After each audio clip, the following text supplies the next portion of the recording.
Disclaimer, Joce, Jules, and Nevermore are not professional therapists. They will be sharing their personal experiences and advice, but this is in no way a substitute for professional help. There is also a good chance of swearing, tears, and triggering conversations, so listener discretion is advised.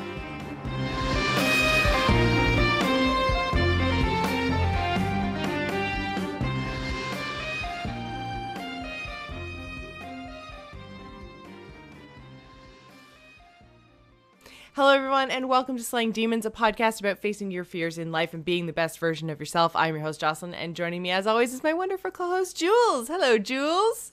Hi. It's just me tonight. Unfortunately, Nevermore is not feeling well.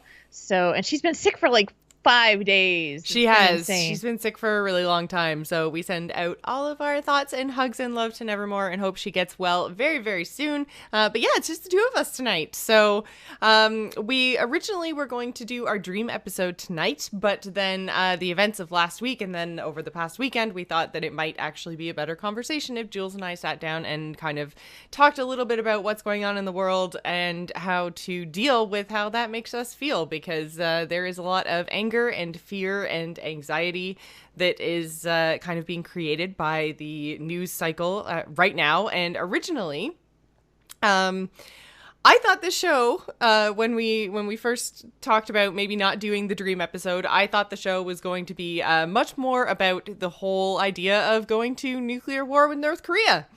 And then somehow Trump one-upped himself. So yeah. We are going to talk about nuclear anxiety and what that means and how to deal with it and how it's not a new concept. And, you know, there's lots of different kind of conversations you can have and ways to deal with the idea of, you know, this thing that we really haven't had to deal with since like 1991 when the Soviet Union collapsed. So there is a lot to talk about there. But we are also going to talk about the events in Charlottesville, Virginia, this past weekend, and kind of how to deal with that, what all of this means, and everything else. So it's going to be a heavy episode, guys. Strap yourself in. I mean, we do the disclaimer at the top of every episode, but just so you know, there's going to be some difficult conversations tonight, I think. So yeah, and we are going to get political. I know there's going to be some people that are not going to be pleased with our viewpoint, but I mean, I'm taking the reins off tonight, so. I am taking them off because I think it's necessary to go down that road. Well, and I think that's one of the first things we kind of have to do is, in order to recognize and work through our feelings, we have to acknowledge that we're having them. And you can't really do that if you're constantly sitting there and trying to bite your tongue. So There will be no tongue biting tonight. Well, I don't think, and I think that's kind of the crux of all of this, Joss. I think that's kind of where we've been sitting at, is like, you know, when we did this episode back in November after the election and talking about the anxiety of the election and then the inauguration and how it was important to go through the self-care. It was important to go on with your life. Right. And we did that for a good chunk of the last 6 months. And then we've got these two like disastrous, consequential issues that have come up to the point where like now it is at that point where people are literally saying, if you are not speaking up, then you're part of the problem, which causes a whole nother side of anxiety for so many people who are just like, I just want to go and live my fucking life. Yeah. Well, and that's something that, I mean, I've seen not only myself, but many people in my position I know have been struggling with, and Jules, I'm sure you've been struggling with it as well, is, there are so many people who come to us, podcasters, streamers, entertainers, for just exactly that, to be entertained. And there is a very loud segment of the kind of listenership who don't want to hear us talk about this stuff, who want to hear us talk about, the new patch in WoW and, our favorite video games of the year and all that kind of stuff. And they don't come to us for politics. And that's fine. And I understand that. You want to keep your entertainment because that's part of their self-care, right? Is listening to us Right. and being entertained and having an escape. So when we go down this rabbit hole, and this is why I think it's appropriate for Slaying Demons, but possibly not for, some of my other shows, but I do think it's appropriate to talk about here. Because this is the self-help, the be a better version of yourself show. And I think that this is where we get to actually have these discussions and kind of like keep it away from the other segments of our lives. But even the fact that I have to worry about what I talk about when, there's a lot of kind of anxiety that comes with that. And the, kind of responsibility of having a platform available, but then, having the responsibility of other people's mental health and what, I might be doing by speaking out, or the flip side of that, what am I doing by not speaking out? Because that is also, more harmful in some cases. It is, and you bear the weight of trying to be all things to all people, but then there's also yourself who needs to be taken care of as well. And so, I'm really grateful that we have this kind of platform. And Slaying Demons is not something that everybody is going to listen to, but I know that there are hundreds, if not thousands of people who are out there who are just needing to say, I don't want to feel alone in this anxiety, panic, nervousness, fear of what am I supposed to do? And these are voices that I appreciate perspectives from. Mm-hmm. And so I have to find that balance too. And today and this weekend, I'm usually pretty neutral. Try to be pretty neutral. I have my own opinions about what's going on and they're very strong, but I don't usually put them on my social media. Mm-hmm. And I took the reins off myself this weekend because I was beyond sickened. I was just appalled and disgusted and outraged. And I felt like, you know what? At this point, where we are right now, we have reached this critical point of philosophy, Mm-hmm. and moral ethical background. Like, okay, so it goes way beyond political affiliation, what you believe in terms of your political affiliation. This goes into moral code about how to treat people. Yeah, and I think that is just like nail on the head right there, because I know, there's a lot of kind of jargon out there that's very much like liberals versus conservatives and bloody bloody blood, Republicans versus Democrats, and what happened in Virginia this weekend is not a Republicans versus Democrats thing. It is a moral versus amoral thing. It is a point where if you are carrying the banners and taking up the cause of literally exterminating people en masse for something that is completely beyond their control, that is the point where we are no longer saying this is a political thing. This is not a political thing. This is a person thing. Are we people or are we not people? We are people, therefore Nazis are bad. Like, I don't understand, as someone who has grandparents and great-grandparents and aunts and uncles who fought in World War II, how I need to be saying Nazis are bad right now, and that is potentially a political stance, blows my fucking mind, Jules. That is, I was raised in a Jewish household.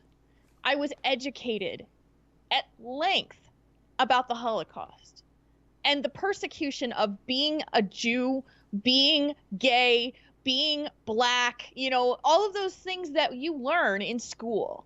And never in my lifetime would I have ever imagined that we would have been back to where we are right now, where we have to deal with people who are apologizing for perspectives of people who feel that who you are as a human being is not permissible. I mean, basically it's saying you are not permitted to exist. Yeah. And that is disgusting. And that is the hardest thing that you know, to look at it and hear everyone who is out there apologizing for it or saying it's a slippery slope. Fuck you. It is not a slippery slope.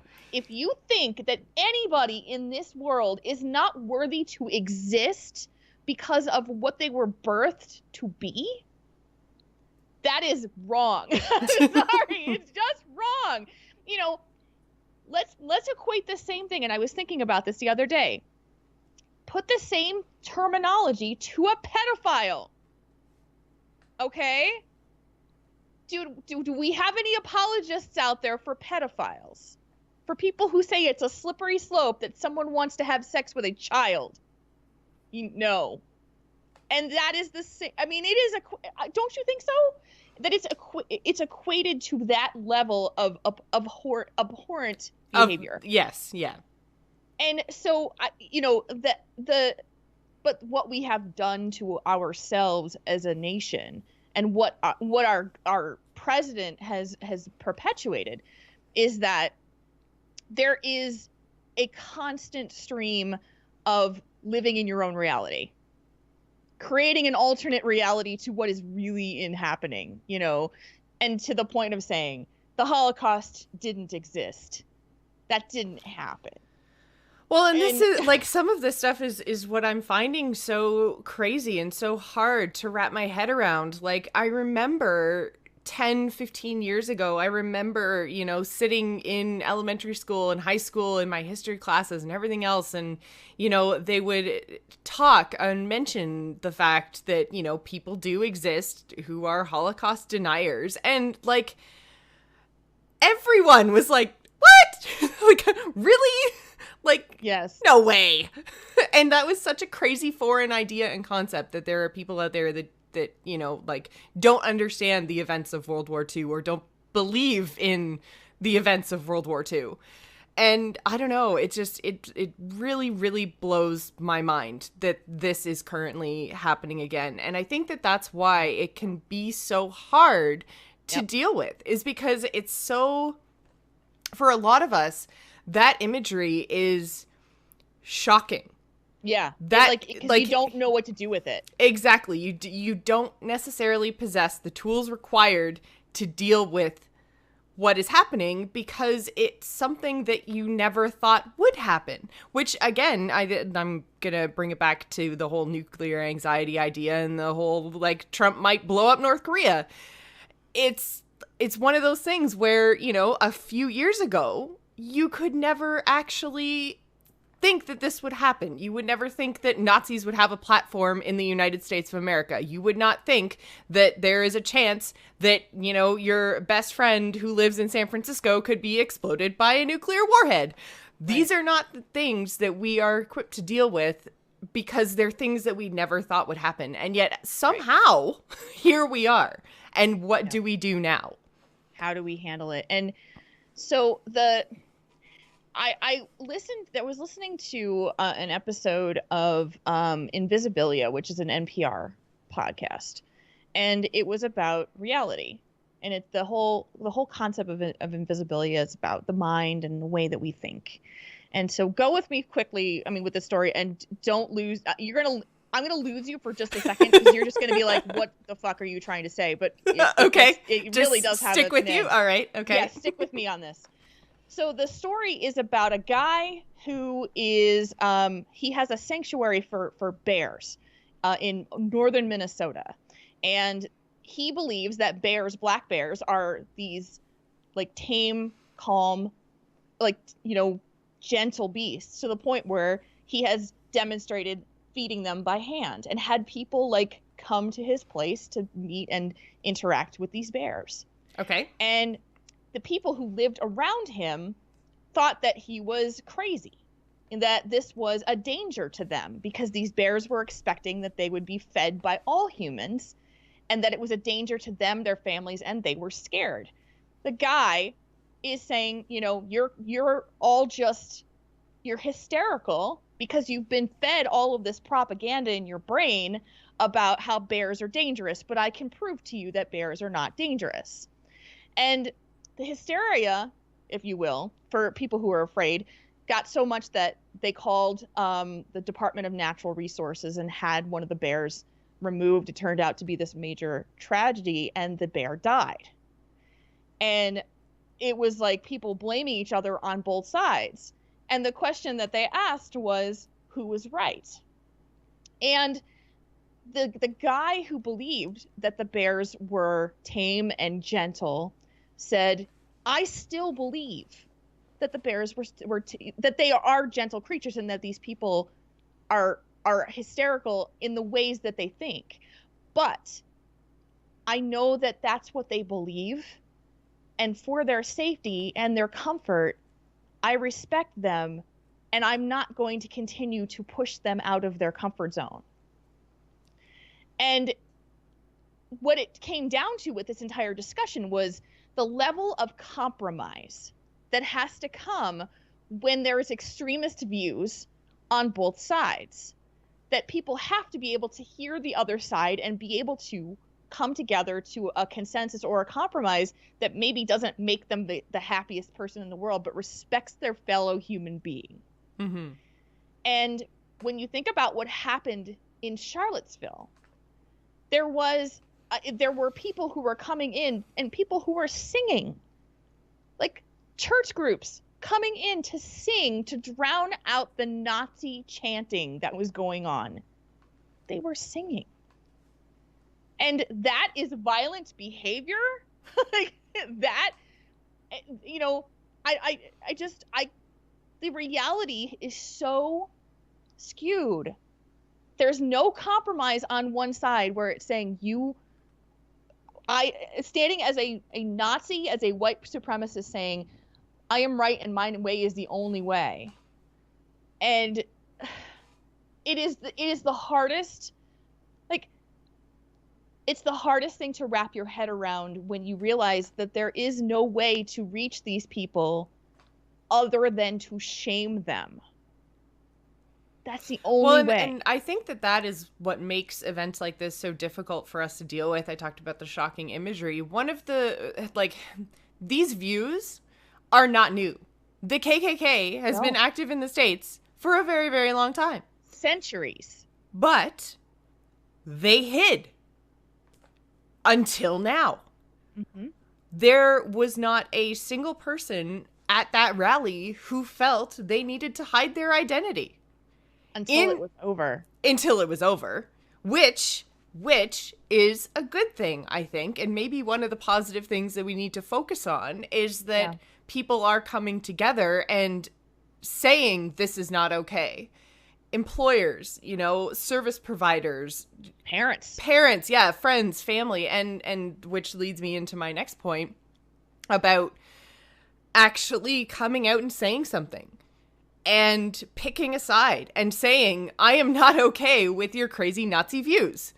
Yes. And, you know, like there have been a lot of times, for instance, we were just up at the cottage on vacation, Matt and I, with my parents and their friends. They have a group of friends that they've been friends with and have known each other since, like, elementary school. That's how my parents met. It's how, you know, my uncle met his wife, was my mom's best friend. Like, they're this, like, really, really tight-knit group of 4 couples.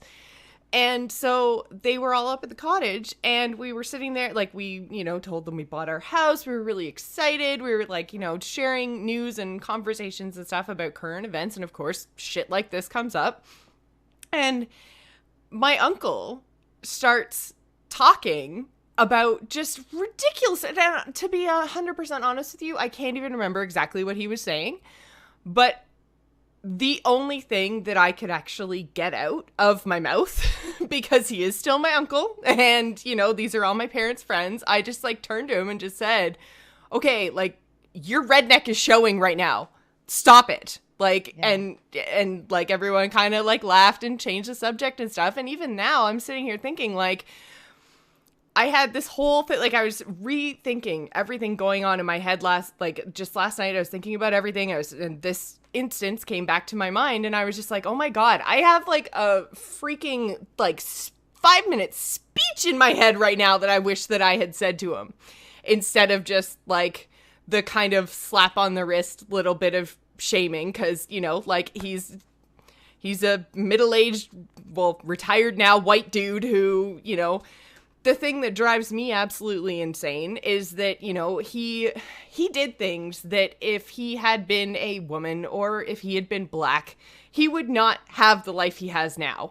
Mm-hmm. Like, they did stupid shit. They were teenagers, whatever. Like, they drove drunk and, like, drove a car and hit the front porch off of one of their parents' houses and thought it was hilarious. And, like, you know, like, they were, like, typical 70s teenagers, I guess. Right. But, like, yeah, like, I always said, like, hearing all the stories about my parents and their friends, I was always like, you guys are the reason I can't have any fun. You guys are the reason I have a 10 p.m. curfew, because, like, you guys were insane. But the thing is, had that been my mom, or had that been, you know, like, a person of any sort of ethnicity or whatever, like, that would have been something that was unforgivable. That would have tainted his life forever. But because he was a white dude, it didn't. It was fine. It was laughed off. And his life is full of instances where things that other people would have been totally, you know, just it would have derailed their entire life. It was laughed off. It's the privilege that he was born with. And right. Because he had that, he just doesn't see how hard it is for other people, period. Mm-hmm. And it drives me insane. Yeah. But the most I've ever spoken up is, like, the one-liner. And I think we're past one-liners, guys. Yeah. I think for the health of our families and our friends and our countries, we need to say more. We need to speak up. We can't just say, you're being a little ignorant right now. We have to say, look, I am really glad that you've had a good life, but this is what it's like for people who aren't you. Because apparently right. You don't know. And that is the crux right there of what our problem is those who cannot look past their own privilege to see what it's like in lives for other people, to try to put themselves into the position and empathize with the position of someone who isn't privileged mm-hmm. as they are.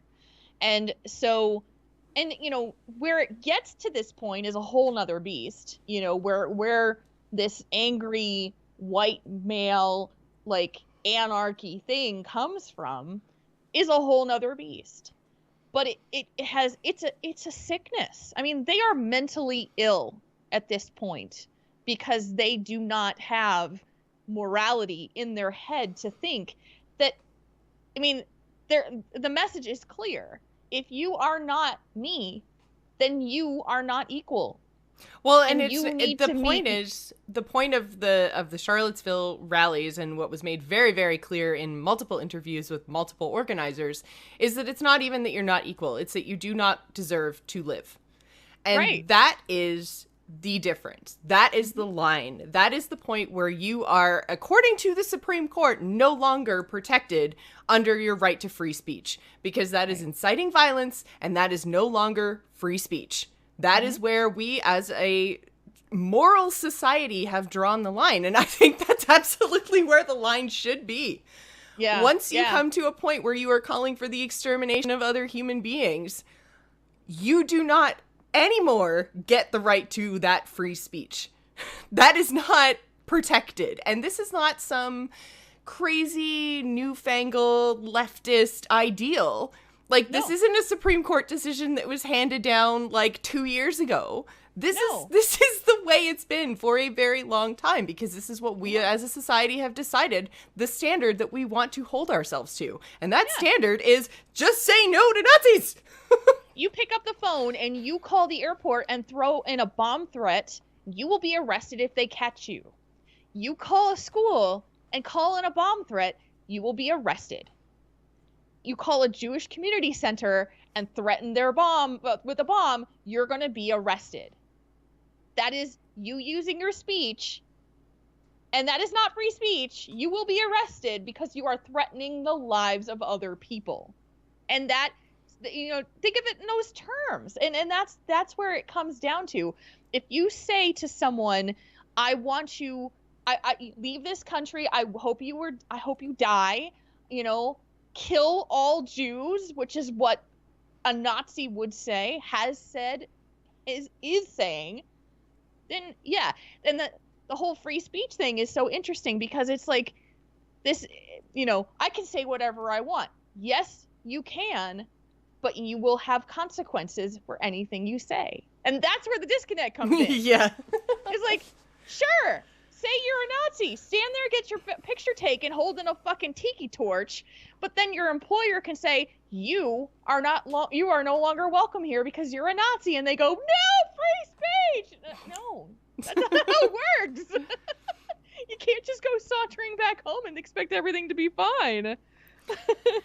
So we've talked now about the situation, about our stances, about, you know, what we're thinking, but there's so many things to unpack here, things to cope with, and just feelings to have. And I think that's one of the things. And I mean, well, I had a ridiculously over the top stressful Sunday too, for totally unrelated reasons. Yeah. But that's one thing I struggled with the most this weekend. And at some point my body just was like, just gave up, gave out, done. And just the whole concept and idea of just feeling your feelings. Like, what do you do when that becomes too much? For me, I puked.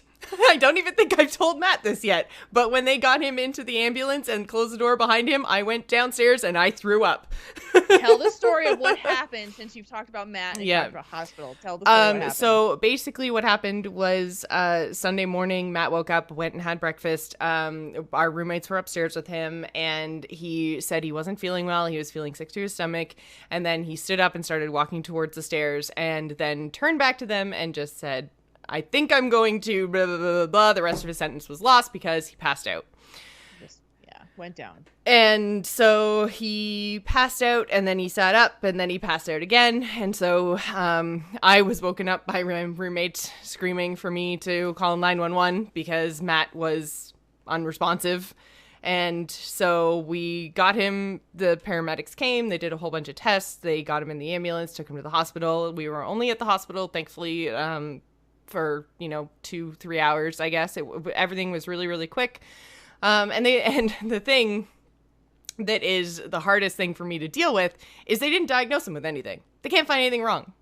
They don't know what happened. There were no flags in the blood tests. There were no flags in the EKGs. All his heart tests came back fine. And so for me, I'm looking at him like he's a ticking time bomb. And it's really difficult for me because I can't say things like, don't lift any boxes when we move this week. Don't eat really sugary or salty foods, or, he doesn't even drink. We have no concept or no idea of exactly what was wrong. So, so yeah, just seeing him in that state was extraordinarily hard for me. And we had been, we're dealing with, we get the keys to our house on Thursday, so we're dealing with the lawyers and all the closing and all of that kind of stuff. And then we've got, the packing for the actual move, plus obviously all of the stuff I was talking about with the whole nuclear anxiety thing. And just when that's not enough, that we might be in the middle of a nuclear war, then we get Charlottesville. And then, so all of that, everything, my body was just like, enough. I am shutting down now. Yeah, and your reaction, to have a vomiting spree is it's a pretty traumatic response. It's saying to you, you are not okay right now, and things need to slow down. You need to take pause. You need to, to care for me, because I'm on overload. And so that's what it's saying to you at that point. And, we are being bombarded right now with, today alone, I literally sat for an hour working on a project. And when I went back to look at social media, I was inundated with outraged tweets about the press conference that happened today. And I went, what the hell happened? Like, what train wreck just happened? And it was just like, oh my gosh. And that is how it is constantly feeling. You feeling under attack all the time. So mentally, what can you do to you have to, number one, say, you know, like on Saturday, I and on Sunday too, I just had to just shut it off for a while, knowing that it was still going to be there, knowing that it's still happening, but I just needed a break from it. I needed to go watch a movie or take a walk or something just to take a break from it. And we said these things back in September, January. November? Yeah, in January. And, you know, it was like, you sometimes just literally have to just say, it's going to be there even when I come back. You know, it's still going to be there. And I mean, I know today I was pissed off today. And I was anxious and I was irritable, and I know it was because of what I was reading. I was just so disgusted. And there's a feeling of powerlessness. And Joss, I think you can speak to this so strongly. When Matt collapsed and then you didn't ever get an answer, you have no power over whatever happened. Exactly. And now you're feeling like, I don't know how to fix this. Yes, and that is my number one thing that I do. I need that. I need the ability to kind of know what's wrong and take an action. And so I think you can apply that to a lot of different things now, you know, like I need to take action. I think we all need to take action.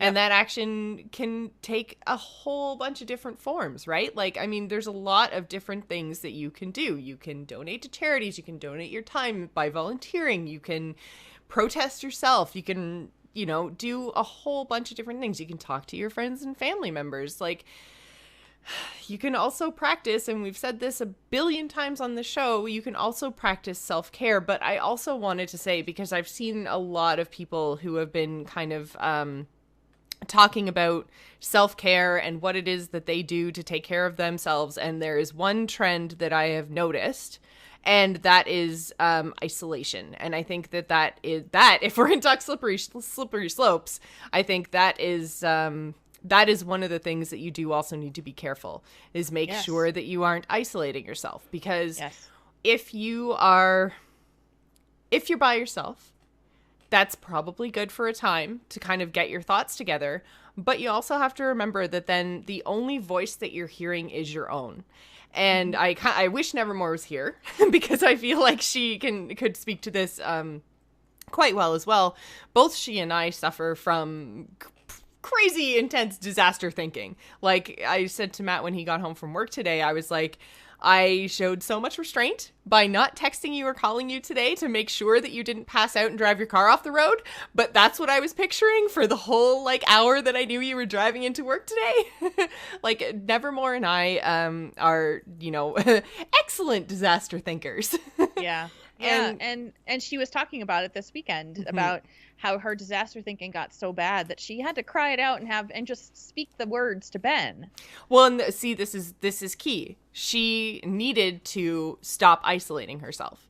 Right. Because when the only voice that you hear is yours, and your voice is saying things like, oh my God, I know so many people who live on the West Coast and they're all going to get blown up by North Korea. Oh my God, I know people who live in Virginia who are not white. And what is this like for them now? Are they safe? Oh my God, you know, like if the US becomes a Nazi state, then what does that mean for Canada? Like, are we going to have to go to war against America? Like, and it spirals out of control. And when all you hear is the echo chamber of your own fear, then that's not doing you any favors anymore. Nope. So like Nevermore, find your person. Doesn't have to be a boyfriend, girlfriend, can be a friend, can be a family member, can be anyone, can be an online friend, it could be an online forum, it doesn't matter. Find your connection, find your grounding, find that person who is going to be there and say, yes, it's bad, but it's not happening yet. Right. Right. Exactly. And thinking about it from a perspective of what can you control right now? Because the powerlessness that's happening for all of us is coming from the fear of not knowing what we can do to stop it. Like, I know my brain starts to wait for, I keep dreaming of scenarios where there's somebody going to come in like a hero, like in the movies, that there's going to be a hero, Harry Potter and Captain America, and I see these images in my head. I think about the Hunger Games a lot, actually. Yeah. Because of that specific anarchy that was happening. And when you think about how that was structured and how that movie ends, if you have seen that movie, it's like you think about the scenarios of like, how is this going to play out? And I start to kind of spiral a little bit and that's where I get panicky, is like, who is going to be the one? What is going to be the thing? What is going to be the one thing that's going to end this? Because it has to end at some point, right? Right, brain? Right? You think that there's got to be an ending to this. Something has to give. There's going to be a breaking point. And the hard thing for me, when I start to feel out of control, is to read those people who are saying, I think this is the breaking point, and it's not. No. And it's like, I think this is it. Yeah, I think a lot of people are really struggling with that right now, because I think that they felt that, the Russian scandal was going to be the breaking point. And then they thought that the potential war with North Korea was going to be the breaking point. And then they thought that, Nazi rallies were going to be the breaking point. And it's not, guys. We haven't hit it yet. I don't know where it is, but we haven't hit it yet. And so knowing that it's only going to get worse from here before it gets better, and here already feels really bad. Like terrible. Like unbelievable. Like we don't even know how we got here almost. There are plenty of theories, which we're not going to go into, but it's very hard to actually pinpoint how we got to where we are. And so knowing that it's about, like, how do you get out? Yes. How do you get out of here? Well, and that's kind of, I think, what a lot of people who are trying to figure out a way to, not give Nazis a platform in America, to not go to war with North Korea, to, figure out exactly who's spying on who and what the fuck is happening with Russia. Like, trying to kind of unravel all of that is really difficult when you don't really understand how it came to be in the first place. Right. And and every single time that something happens these days, there's there's another assault, there's another hit. It's like, the bombs just keep hitting, and it's so for you, for your own personal well-being, it sometimes just gets like, well, what's the point anymore? Yeah. What's the point of fighting? What's the point of getting upset? It's just going to keep stressing me out. It's just going to keep bringing me down. And the thing that I have to stress in all of this, especially now with what happened in Charlottesville, is that we have to remember not to hate. And I know that that's hard. This is my own personal belief, but I'm going to espouse it tonight. As hard as it is to say, fuck Nazis, I hope that you go and you punch them. And to say, and I've seen people who have said, kill all Nazis. Then it's the same rhetoric, just coming from a different side. And that's what I think a lot of people are being driven to now. Yep. But it's not going to help, guys. It's really not going to help.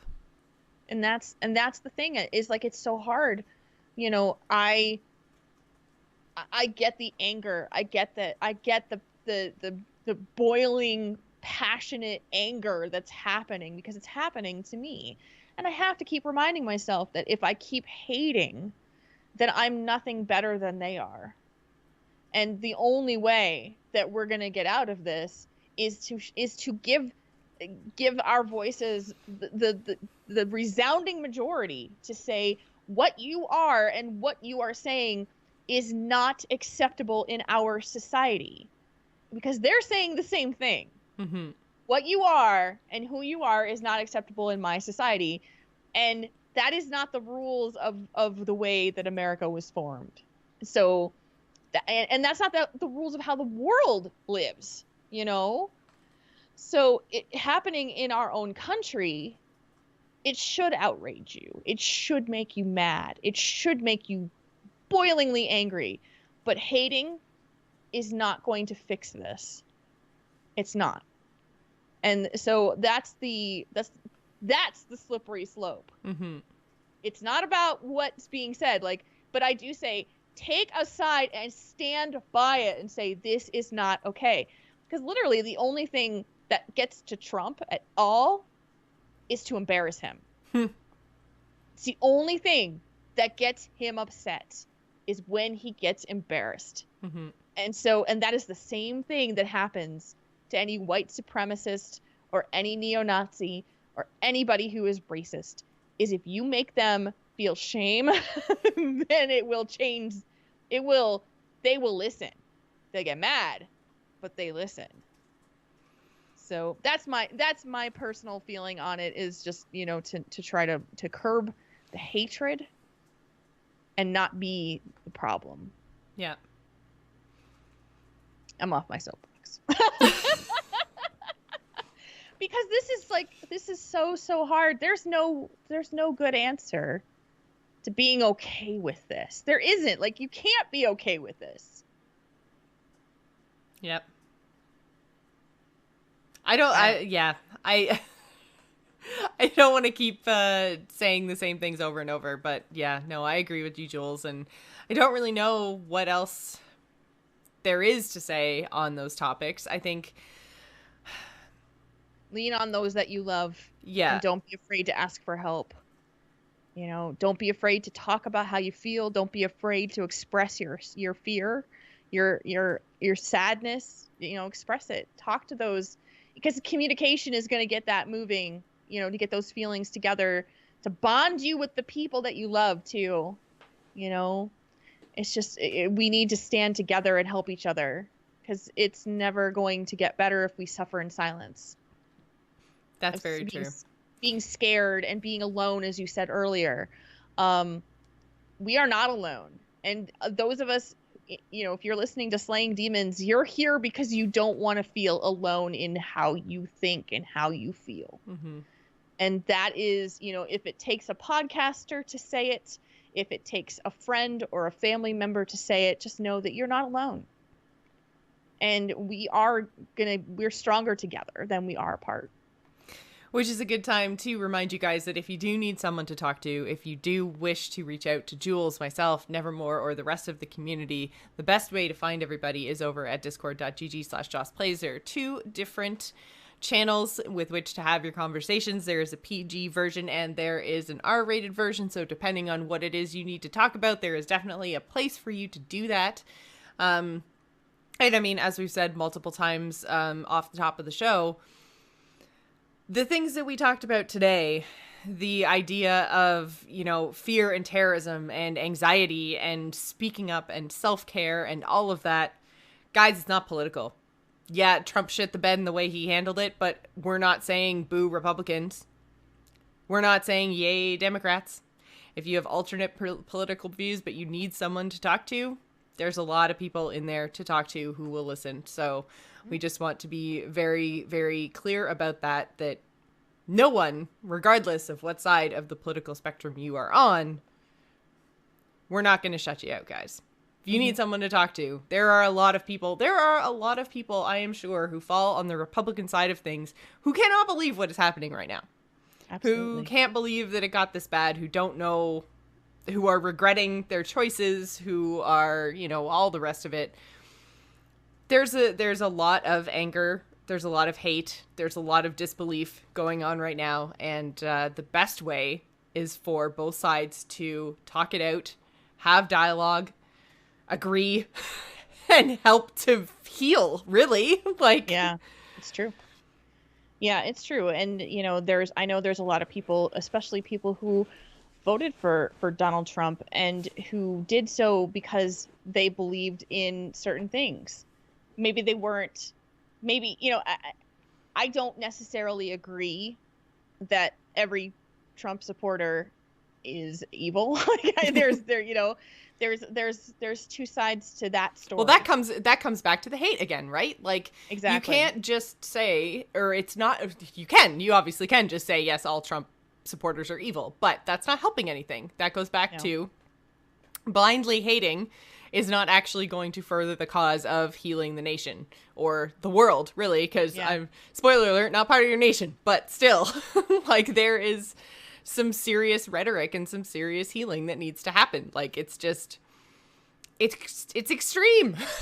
Yeah, well, there's an extreme division in our world right now, and it's just, we have real, like, genuinely scary problems in our world. It hasn't been this bad for a long time. A lot of us don't remember how far back it has gone. I mean, how long has it been since we've dealt with the threat of war?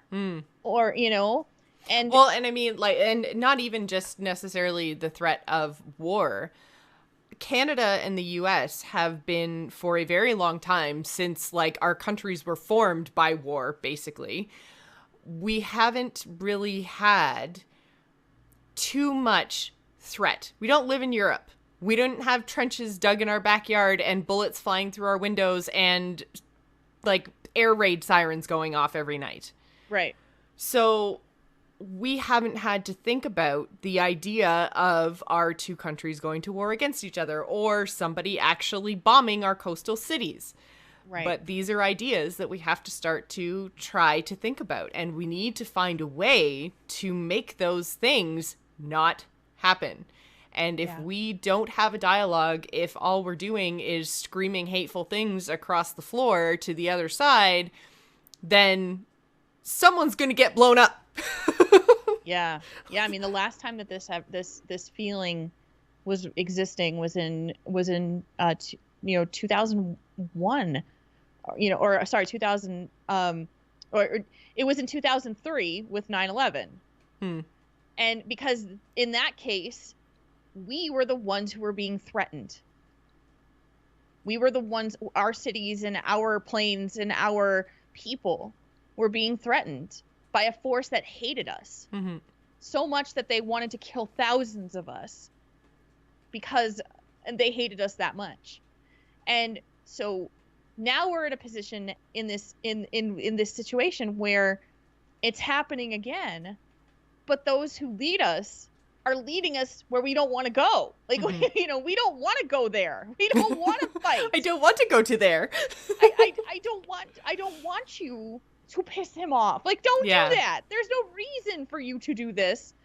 And so it makes no sense. And I think that is also the powerlessness feeling, that feeling of hopelessness. Like, I can't control this. I can't stop this. I can't understand this. And so when you are feeling powerless, remember the things that you can control. You can control your own mental health. You can shut it off for a little while and spend time with your family or your pets or your loved ones, anybody who you care about. And so, number one thing taking out of this show is that you are not alone and that you need to take care of yourself first. That's all I agree. Say about that. Whew. That was an intense hour. Oh my God. Yes, I know, that flew. That really did fly by. Thank you guys so much for listening. Thank you guys so much. I hope you take our advice to heart. I hope that if you are feeling alone or anxious that you reach out. Like I said, there's many different avenues of ways to do that. But our main community is over at discord.gg/JocePlays. That's JOCE Plays. I think that's going to be it for us, unless you have any final thoughts, Jules. I'm spent. I'm done. Yeah. Okay. I feel pretty drained too. Yes. So just wanted to remind everybody this week we were going to do our dream episode, but between the combination of the events of the past week as well as Nevermore being out tonight, we are not doing our dream episode tonight, obviously, which means you still have a lot of time to send in your dream emails. There's been some I've been sharing some of my like super crazy nightmares in the Discord, and there have been some other people sharing their reoccurring dreams. So if you have a reoccurring dream that you would like us to talk about and analyze in our totally not certified to do in any way, shape, or form, but we will do our best to do your dreams justice if you feel that you want to send them in. So you can send your dreams over to demonspodcast@gmail.com, or you can go over and share them in the Discord. Either way, we have some really interesting, really cool themes that we're going to be talking about when we go into a little bit of dream analysis. So I am looking forward to it. It should be a little bit more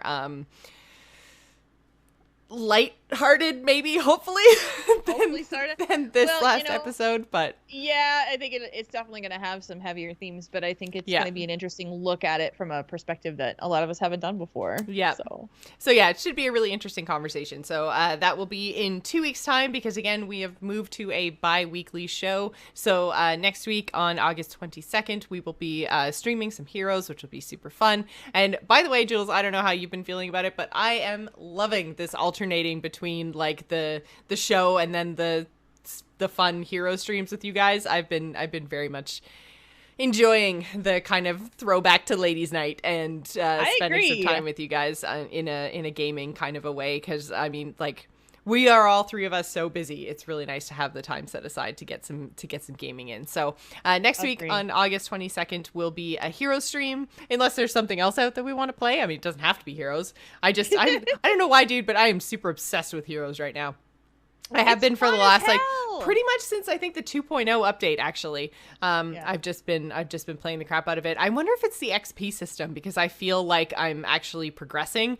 I felt like I was hitting a lot of walls before they made those updates, so maybe that's it. But anyways, whatever the reason, I am loving Heroes. So next week will be Hero Stream. So that means that on August 29th, we will be talking all about your super cool, super fun, reoccurring dream themes. So make sure that you send those in. You can also follow us on Twitter. We are at Demons Podcast. Jules, where can folks find you?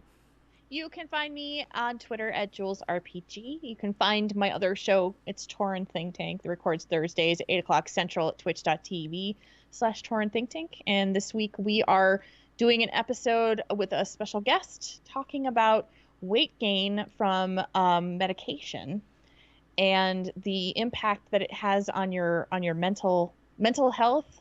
You know, all the things that happen when you're just like not used to having to like watch your weight and that kind of thing. Oh my God. I can, yes.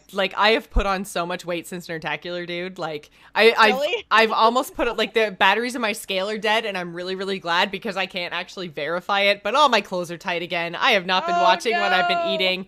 Like, I didn't necessarily give up, but, like, I went away from a vacation, and then, like, with all the moving stress and everything else, I've just been like, meh, muffins are good. I'm eating one.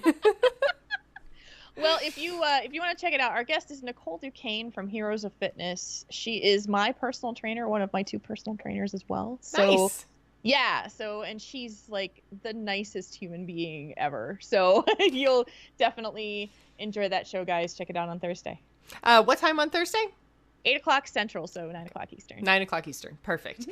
And you can follow Nevermore. She is on Twitter at Quoted Nevermore. She also has her Etsy store with super, super cute. If you guys didn't see them, go back. I think she might have pinned it on her Twitter, but she made Managem, like dangle earrings that are super, super cute. And we're getting her a lot of traction and attention from the Hearthstone community. So they are available on her Etsy store, which is Geek Asylum. There's a listing up there now. So if that sounds like something that you would be interested in, go and check that out. You can find me on Twitter and Twitch. I'm at Joss Plays. That's going to do it for us tonight. As always, guys, take care of yourselves, and we will see you next week. Be well, guys. Bye, everybody.